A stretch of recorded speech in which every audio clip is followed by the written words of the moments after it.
ప్రతిపక్ష హోదా లేదు, ప్రతిపక్ష నాయకుడు కాదు, ఆయన కేవలం పులివెందల ఎమ్మెల్యే.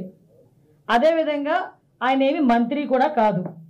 ఓకే, ఈరోజు హోమ్ మినిస్టర్గా ఉన్న నాకు Y+ ఇస్తారు. ఆయన కేవలం పులివెందల ఎమ్మెల్యేగా ఉన్న ఆయనకి కేవలం ex-CM అని ఒకే ఒక కారణంతో Z+ ఇచ్చారు. ఈరోజు ఒకసారి ఆలోచన చేసుకుంటే జగన్మోహన్ రెడ్డి కూడా ఒక ఎమ్మెల్యేనే. ఆయనకి ఇవ్వాలనుకుంటే 1+1 ఇవ్వాలి. కానీ ex-CM హోదాలో ఉన్నారు కాబట్టి ఈరోజు 58 మంది పనిచేస్తున్నారు. ఆ 58 మందికి నెలకి 30 లక్షల రూపాయలు ఖర్చు అవుతుంది గవర్నమెంట్కి. ఈరోజు Z+ సెక్యూరిటీ మేము ఇస్తున్నాము, అందులో ఎక్కడా కూడా ఎటువంటి సందేహం లేదు. At the same time Ambati Rambabu మొన్న బయటకు వచ్చి దేవాంశకి 3+3 న్యూస్ వచ్చాడు. దేవాంశకి ఇచ్చారో లేదు.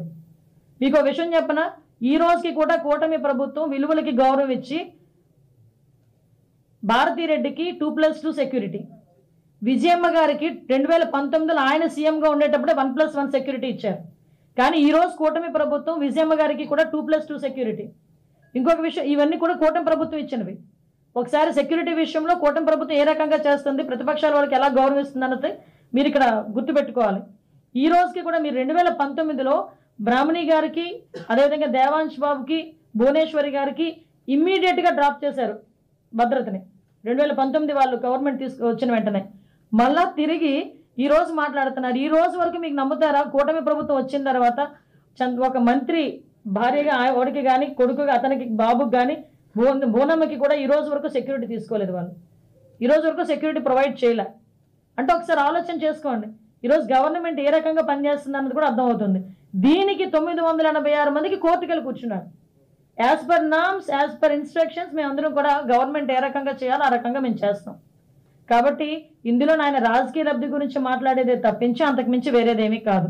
986 మందిని పెట్టుకొని ప్రజలను భయభ్రాంతులు చేశారు తప్పించి ఆయన మీద ఏ కక్ష ఉందో, మరి ఆయన మీద ఎవరికి ఏ కక్ష ఉందో అయితే నాకైతే అర్థం కావట్లే.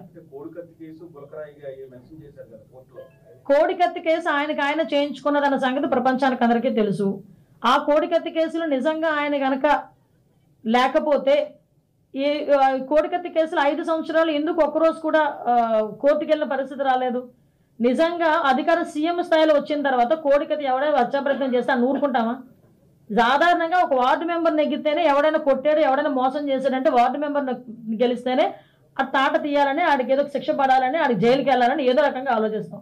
అటువంటిది సీఎం స్థాయిలో కూర్చున్నాడు, ఆయన మీద హత్యా ప్రయత్నం జరిగిందని ఆ రోజు ప్రచారం చేసుకున్న తర్వాత ఆ కోడికత్తి సిలిండర్ విషయంలో, కోడికత్తి కేసు విషయంలో ఎందుకు పురోగతి సాధించలే?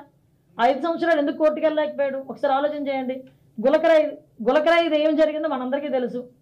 అప్పటికప్పుడు ప్లాస్టర్ ఎలా వచ్చిందో, ప్లాస్టర్ కింద ఏ దెబ్బ ఉందో, ఎన్ని కుట్లు పడినాయో అందరికీ తెలిసిందే. సో నేనేమంటానంటే గవర్నమెంట్ని ఏదో రకంగా ఇరకాటంలో పెట్టాలి, గవర్నమెంట్ని ఏదో రకంగా ఇబ్బంది పెట్టాలి అన్న ఒకే ఒక ఉద్దేశం తప్పించి ఇందులో వాస్తవాలు అయితే ఏమీ లేవు. ఇది క్లియర్ కట్గా జనాలకి తెలియాలి కాబట్టి చెప్తున్నా, అతనికి సమాధానం చెప్పడానికి కాదు. ఎందుకంటే ఏదో ఒక సందర్భంలో ప్రజలకు తెలియాలి.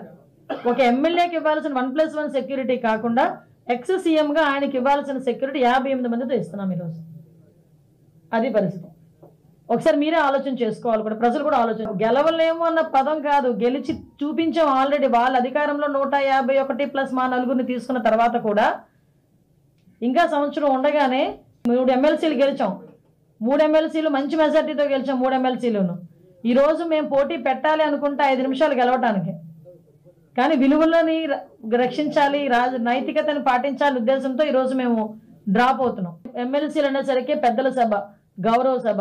అలాంటి పెద్దల సభకి పెద్ద మనసు ఉన్న వాళ్ళు, అదేవిధంగా కొంచెం వ్యక్తిత్వం ఉన్న వాళ్ళని పంపించాలి. ఒకరిని డ్రైవర్ని చంపినోడు ఒకడు ఎమ్మెల్సీ అనంతబాబు అని నిన్న మొన్న ఎపిసోడ్లు చూస్తున్నాం. ఇంకో ఎమ్మెల్సీ పరిస్థితి, శ్రీకాకుళం ఎమ్మెల్సీ పరిస్థితి.